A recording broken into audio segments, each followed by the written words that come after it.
Welcome to the fourth round of the Mobile One Top Gear British Rally Championship, the Ulster International Rally. A fast, furious event with 170 miles of perilous driving on the fast tarmac roads of Northern Ireland.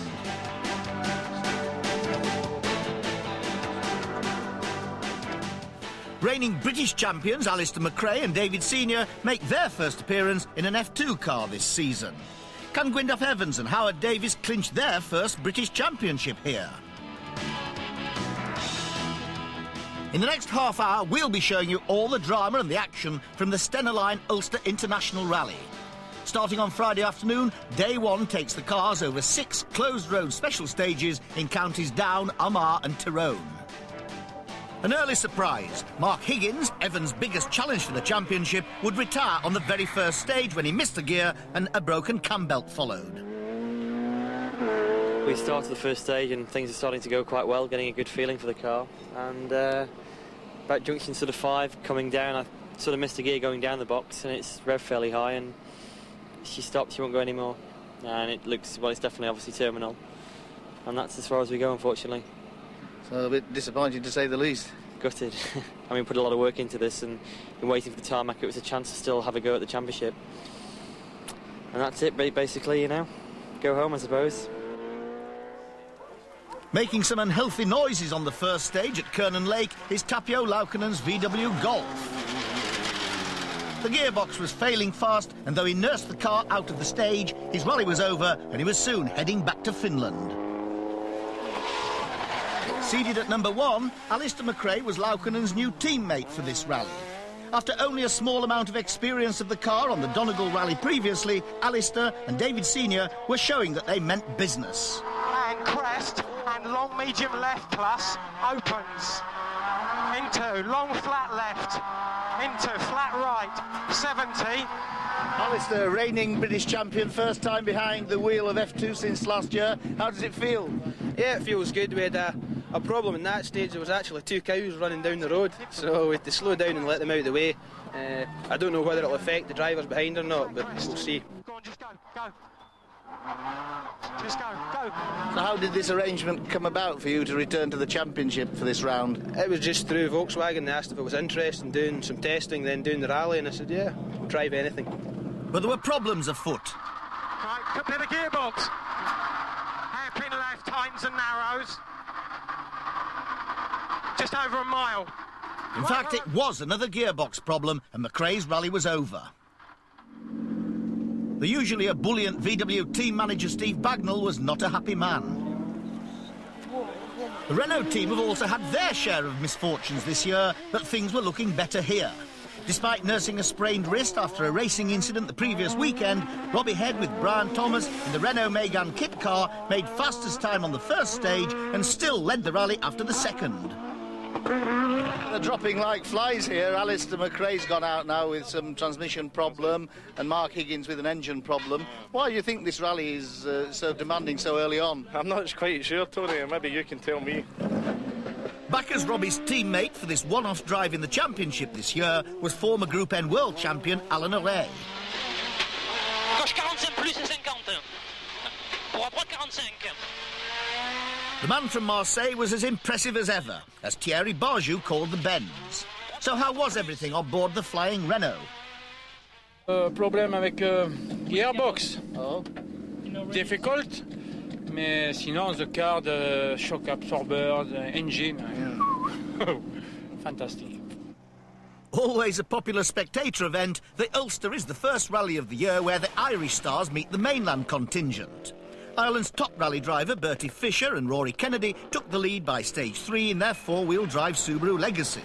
They couldn't score points for the British Championship, but they could extend their lead in the Irish Series and win outright. Better known for his activities in the Subaru, Kenny McKinstry was driving in his home-prepared Escort RS 2000 in Ulster and going great guns over the lanes near his Banbridge home. Although the car lost the power steering at one point, it was holding a healthy 6th. From County Wexford in the Republic of Ireland came Eamon Boland in his Escort Cosworth. Although he started the rally slowly, he was soon climbing up the leaderboard and would be placed 4th overall by the end of the leg. Oh, and by the way, this isn't a hire car. So where, you may be wondering, was Gwyndaf Evans? In fact, he was the leading championship runner behind the four-wheel drive cars and the Renault Megans. It's typical Ulster Rally again, isn't it, you know? It's a very unpredictable event. We had the marshal slow us down on the first event for apparently some animals, but we didn't see any. But we certainly saw them on the second stage. We had a dog run loose down the track towards us, but that was one of these things, you know. But apart from that, the car and the team is working well, and obviously we're very happy. And Mark was our biggest threat to the championship, and, you know, I can't say I'm sorry, but unfortunate for him, he's retired, and obviously it's made us now only have to finish to win the championship. An earlier championship threat to Gwyndaf was Jarmo Cutuletto, but through lack of funds he lost his drive on the Ulster to Scottish rally winner Harry Rovanpera. Driving the F2 Escort for the first time and on tarmac for the first rally of his life, the Finn was very, very impressive and getting quicker all the time. Last year's British junior champion Neil Weirden had been attacking the scenery. We come to a medium right and immediately a square left, which is a 90-degree left. The call was a bit late from Rick. We have got a bit of a brake problem. Locked up the brakes and just went straight through a gate post into a barley field. So luckily we haven't damaged anything. We turned round in the field and came back out again. Weirden was outside the top 10, but above him positions remained unchanged, with Bertie Fisher heading the pack.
And so to bed for a well-earned, if rather brief, overnight rest. 6 stages down, Bertie Fisher could sleep on a 24-second advantage over Robbie Head, in turn holding sway over teammate Alan O'Reilly.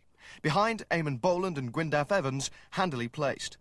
The lion's share of the work, though, was still to be done. Saturday's second leg would take the drivers further inland around Armagh, Cookstown and Omagh.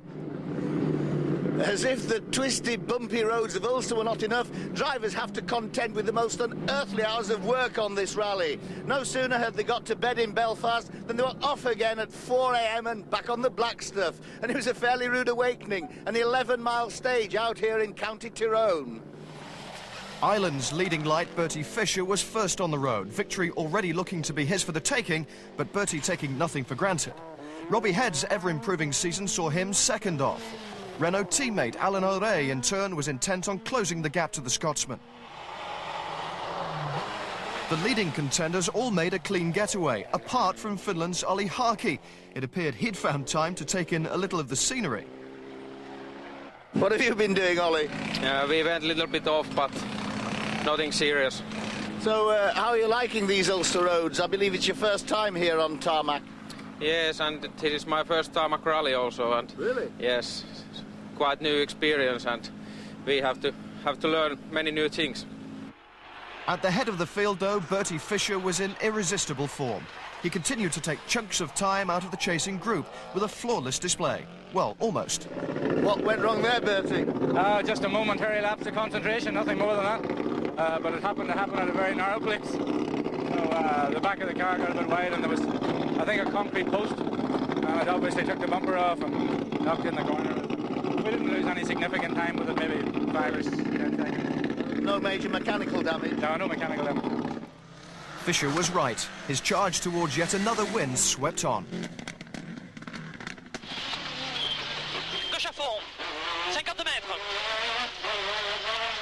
Popular Frenchman Alan O'Reilly continued to look comfortably on the pace. But as he headed into the woods around Brantry, he was in for a big surprise. Attention Thierry, putain! Putain de merde! Non! Excuses French, but Alain wasn't an happy chappy. Il faut faire un signe, putain de merde, on est mort là. Problem for you? Yes, problem, big clash. We saw the car. What happened? In the left corner, we have speaked 1 second too late the notes, and c'est trop tard. Having taken the wrong line in stage 8, Alain will be taking the Stena line home rather sooner than expected. Robbie Head's Renault certainly didn't need a tow rope. His Megane was bombing along. After Mark Higgins' early retirement, Turkey's Ercan Kazaz was left as sole provider for the Nissan team. Ercan's first taste of Irish tarmac hadn't started well. He'd been as low as 29th after the early stages. So how does Irish tarmac compare with Turkish tarmac? I mean, it's really totally different. Our tarmac is softer. Okay, we have the bumps as well, but it's not that deep. I mean, over here it's uncontrollable sometimes, and the speed is so high. I mean, you don't know where you're going sometimes. As he got to grips with the unfamiliar surface, he began to climb back up the leaderboard, eventually settling for 11th overall. Ahead of him, Gwyndaf Evans was putting together another outstanding display. The Welshman, with his eyes on the British Championship, wasn't holding back. Gwyndaf was hoping for a helping hand in his title bid from Ford teammate Neil Simpson. He was aiming to try and secure second place in Formula 2. In the circumstances, that was proving to be rather a tall order. We've had problems since yesterday.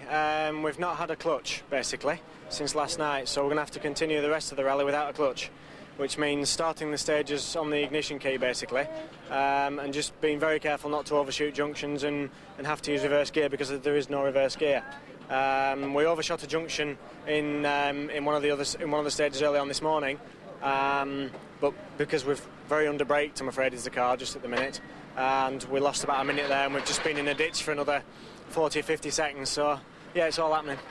On the second stage of the second day, the F2 positions changed. Jock Armstrong crashed his Nissan and Neil Weirden broke a drive shaft on his Peugeot. This is Jason Sharp with Ian Bevan in his Peugeot 306. They were well inside the top 20, 1 minute ahead of their nearest rival. So how are you standing in the Peugeot class now then? We're well ahead on this event, but I think we've won the Masters overall anyway now, because no one can catch us. We've been trying to take some time off Justin Dale, but we had an engine failure on the Pirelli, and we suffered with punches on the Ypres event, so it's put us a long way behind. But if we can take some time out of him, it'll at least make us feel better. Justin Dale and Andrew Bargery have had a tremendous season so far. Not only were they leading the Peugeot Juniors, but they were also lying an amazing second in the Mobil 1 Top Gear British Championship. They were enjoying the Ulster lanes and, again, well inside the top 20. So it's getting a habit, this. You're having another very good run here after the Scottish? Yeah, we're pleased with how it's going today. The plan was coming here was to make sure we finished as well, but I said with a few people dropping out in front, we're actually moving up quite well. In the Class A6 battle, David Higgins and Cliff Simmons had been leading by nearly a minute. With Swede Lars Goran Andersson missing the Ulster, Higgins was hoping to make good headway in the Class Championship and win it here as well. But a big branch came through the window and up inside my helmet and gave me a bit of a knock on the head, and there was only the two of us here, so we actually had to lift the car back on the road ourselves, and we dropped a good few minutes, but we're still going and we'll still see if we can fight it back. And the next stage we went through like a battlefield, so if we keep plodding along, we might be okay.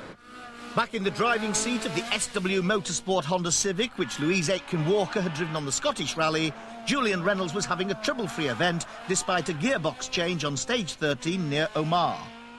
So you're having quite a good run, Julian. Yeah, we've been steady. We were slow yesterday, and then we tried speeding up a bit and overshot a few junctions and went up a hedge once, so we decided to back off a bit more today and just get through because it's a long day. And David was off on the first stage, so we're now leading the class. So with that in mind, I mean, do you now start adjusting your pace to just keep there? Definitely, and now we're starting to hear loads of things wrong with the car, little creaks, we're hearing everything now. Oh, that's all in your imagination, you know. I think so, yeah. Steve Wedgbury and local man Ian Regan were up in second place in class. Their only real problem was a puncture on Saturday morning, but it was all go at the Granville service area. So, what's happened here? Have you bent the back axle? Yes, we went off on that last stage. Early on in the stage, we slid wide, it hit the hedge hard, and punctured the front tyre, so we had to change that as well. But we bent the back axle slightly, so the lads are going to change that for me now. But we lost about 3 minutes, which is not too bad. In the event, all this frenzied activity was to no avail. The Skoda went out with a broken drive shaft on the penultimate stage of the rally. And this left Julian Reynolds and Paul Spooner with a clear win in Class A6 driving the Honda Civic, the pair scoring their first points in this year's championship. As we said in our Scottish rally report, Juuso Piccolisto is Finland's latest hot property, and the Finnish junior team manager Ilkka Kivimäki tips him for the very top. With spirited driving like this in his hired Vauxhall Astra, few would disagree. Yeah, a little bit different what we have in Finland, but I like. Have you driven on asphalt on tarmac before? No, it's the first time I drive tarmac. First time. At the beginning of this year's championship, organiser John Horton said that the new Finnish invasion would liven up the series. New stars like Piccolisto have certainly proved him right. In order to prevent service cars cluttering up the roads, the organisers of the Ulster Rally have come up with a novel idea. They've created mini-service areas after every special stage. It all gets a little chaotic at times, but in fact it's working very well. Signs designating a management car rendezvous area are erected just before the rally arrives. The so-called management service vehicles must be unmarked and no big vans are allowed in to tend to the rally cars. Only relatively minor servicing and fettling can go on, as there is little available time and no major spare parts are on hand. Once the work has been done, the rally cars leave and a new set of service vehicles for later rally numbers slot into place. It certainly causes slightly less disturbance to other road users. The Irish were full of good cheer on two fronts. Trevor Cathers was hoping to back up Bertie Fisher's overall domination by taking the honours in the tussle for Group N. As the rally headed towards Cathers' own stamping ground around Armagh, he managed to squeeze out valuable seconds from his nearest rival David Mann, only to see his Subaru stick in third gear. The Omar service was to turn into something of a pit stop as Cathers' mechanics tackled his ailing gearbox. It was a fascinating scene, and for Cathers, a spot of good fortune too. A major job like this could only be undertaken in one of the major service points, with the backup teams on hand. They made quick work of it, the whole gearbox replaced in just 8 minutes. But the problem had cost Cathers valuable time. His rival David Mann reeled the Irishman back to within a few seconds. The Group N battle was well and truly joined. So where, in the Group N, whereabouts do you stand at the moment? I'm still leading by 6 seconds from David Mann. He's still going very, very fast. David Mann would be going all out to take full advantage of Cathers' misfortune. His Proton was making its debut on tarmac and standing up well to the new test. After Saturday's slow start, Mann and his Malaysian car were making headway. You're having another very good run, David? Yes, we're very pleased. First time we've driven the Proton on tarmac, so we weren't really sure what to expect. But Trevor Cathers is going well, and because we're on his home patch now, I think he lives around here, so it's very difficult. And it's very, very tight at the moment, isn't it? With just 4 stages to go. Yes, and I think he's 4 seconds ahead at the moment, and the roads are getting very bumpy now, so I think we're going to be struggling to beat him. I don't know if he lives on the next stage, but he obviously knows where he's going. Mann was clearly concerned about Cathers' home advantage. He pushed hard, a little too hard. His charge came to a violent end with a high-speed roll 3 stages from home. Mann walked away, but his rally was finished. In the Ladies' Cup, York's Jenny Davis was hoping to score points aboard her Peugeot to close the gap on her 3 championship rivals. Jane Gunningham's challenge had to go on hold as she took her finals during the last round in Perth. The cramming done, the student from Western-super-Mare returned to the ups and downs of rallying behind the wheel of a Peugeot for the Ulster event, and was going well. But the Simonite sisters were once again proving virtually untouchable among the ladies' new generation. Left 4 over crest, and right 5 opens.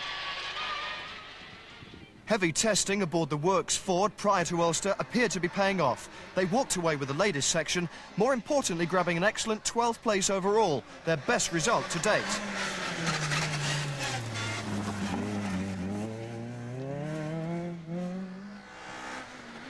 But most eyes were on Gwyndaf Evans, a winner in Ulster before. He and Howard Davis were on course for a bigger prize. The British title was in their sights.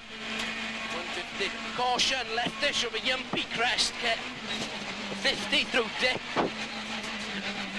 flat rightish of a crest, and slot flat left, and flat right to stop. Evans and Davis have become a first-class double act. As the rally headed towards its finale, they look to have the Formula 2 crown in the back. Everything's still going just as you'd like it, Gwyndaf? Yeah, we had a bit of a throat this morning, though. The car was leaking oil from a pipe, and it took a couple of stages to sort it out, actually, and got us very, very worried, because obviously we only need to finish now to do very well in the championship. And luckily, though, the boys did a good job again, as usual, and sorted it out for me. Robbie Head's season has been going from strength to strength. He'd made great strides aboard his Renault. Here, alongside co-driver Brian Thomas, he grabbed the 2-litre lead early on and never looked like letting go. 120. Right 1 over crest, caution kink, left 4, right 5. Bridge. Left 4, 50, turn long, left 7.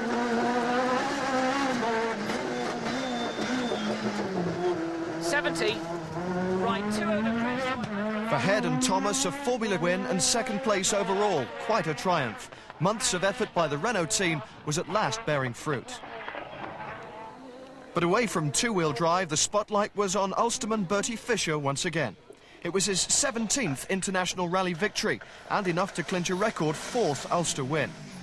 Not a bad weekend's work. Yeah, we had a very good run. We had a bit of a slow start, and then we had a little problem this morning. Didn't really cost any time, but maybe knocked my confidence a little bit. I wasn't concentrating as I should have been, but from then on it's been fine, you know, no problem. Fantastic, well done again, brilliant. For 37-year-old Gwyndaf Evans, though, a long-awaited dream was about to be fulfilled. His widely respected talents about to be rewarded. First place in Formula 2 would give the Welshman an uncatchable championship lead. 50, straight of a yumpy crest, 50.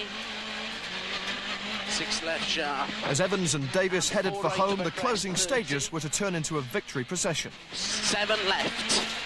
7 left. 4 right. 30 of a kink. 3 left and right. Into flat left 100. Left 100. Slot 9 left. Slot 9 left. 150 to stop. Okay. Another textbook run, Gwyndaf? Yeah, absolutely. A credit to the whole Golden Spoon engineering team, Michelin tyres, Response, Ford, and everybody that worked so hard during the season to achieve this result. So how does it feel now then at this moment? Absolutely great. And so the outcome in Ulster 96 looked like this. As widely predicted, Bertie Fisher stole the show again. Robbie Head came home in a superb second overall. Gwyndaf Evans third. McKinstry and Cathers made sure of a strong Irish presence on the leaderboard. As for the British Championship runners in Ireland, Gwyndaf Evans came home at the head of the title chasers, enough to make his championship lead unassailable. With one event to go, he's become the new British champion. Ford teammate Neil Simpson helped keep his challengers at bay. Which all leaves the championship looking like this. Evans the champion, some distance behind, Justin Dale, Erjan Kazaz, Neil Simpson and Sharp, Simonite and Puhaka sharing fifth. Now the drivers can look forward to the final event on the championship calendar, the world-renowned Manx Rally on the Isle of Man. As for the man of the moment, it was time for the champagne to flow for the new British champion, Gwyndaf Evans. 5, 4, 3, 2, 1, go. Rightish for crest, 30, slot, hairpin left, keep in. Flat right long, continues to a crest, 30, slot, tight 9 right, narrows, chip ins. Very late, 7 right. Slot, 7 right. 200. Flat left into flat for crest, long. 120. Flat right 50. 4 right through dip. And flat to a crest 120. 20. Flat left into rightish for crest. Immediate 4 left. To flat right 70. 6 right sharp. 6 right sharp and slot tight 9 left. Chip ins back. Flat right, keep in. Twist flat right and left 30. Flat right 50.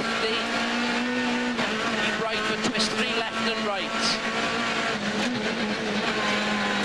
Into flat right and 3 left sharp. Air 70. Flat right 100. Middle of a yumpy crest 170. Leftish of a crest and flat right of a crest. Flat right of a crest. To flat of a crest. 70 of a kink. Leftish of a jump. Immediate twist 3 right and left. 3 right and left. 70. Flat left long 100. Keep right for flat left of a jump 170. Keep right for slot 7 left immediately after the crest. 100. 6 left. 8 left downhill, damp. Left. Flat right long into flat left long 120. 20. 4 right sharp. 4 right sharp. 70. Flat left 50. Right entry 8 left. Keep in. Right entry 8 left. Keep in. 3 right very long. Southern slot 9 right. Long southern slot 9 right. 400. Right to the very far end.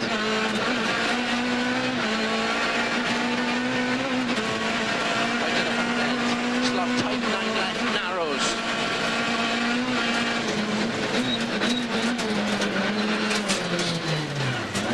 30 over king. Flat left. And flat right long over crest. To twist 3 right and left sharp over crest.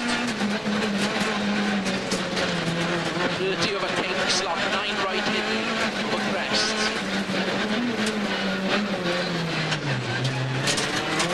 3 right and left. Air 4 right long. And 4 left. 4 left. 70 over kinks. Air 4 left. Immediate 6 left sharp for bridge. 6 left sharp for bridge. 100. Slot 9 right slippy.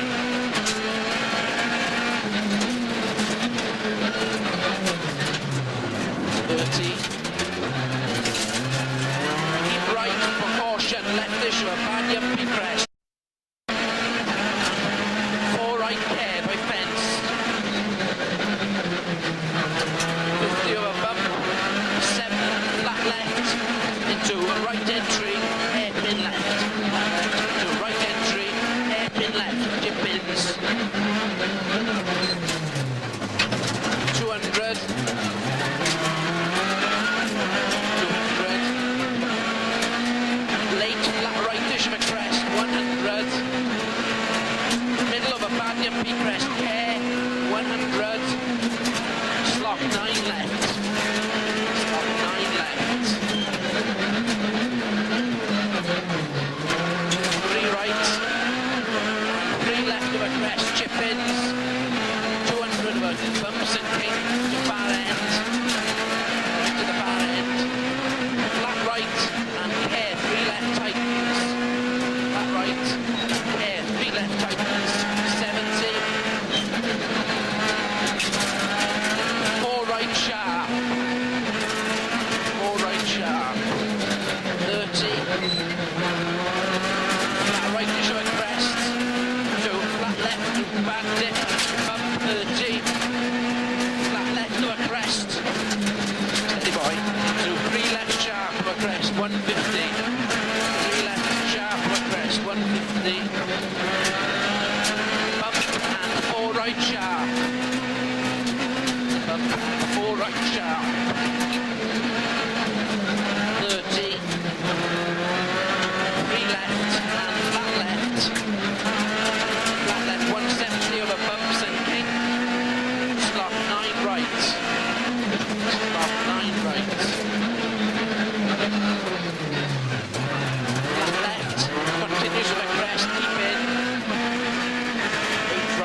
slot, 9 left. Flat left into slot, 9 right. Slot, 9 right. 3 left long, 50. Late, 9 right, off camber. Late, 9 right, off camber. 6 left. Yeah, 4 left sharp. Open, 3 right long. 30. Yeah, 4 right. Tightens. Just, and straight of a crest. Yeah, 4 right sharp. 4 right sharp. 70. Right entry. 7 left downhill. Slippy. Right entry. 7 left downhill. Slippy. 100. Yeah, 6 right. Yeah, 6 right. And yeah, 6 left sharp. 6 left sharp. And 4 right of a crest, 30. 7 left. 7 left. 4 right. 30 of a king. 3 left and right. Into flat left, 100. 100. Slot 9 left. Slot 9 left. 150 to stop. Okay.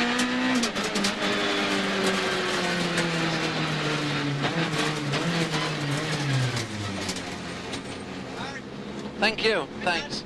Well, yeah, good, very good rally.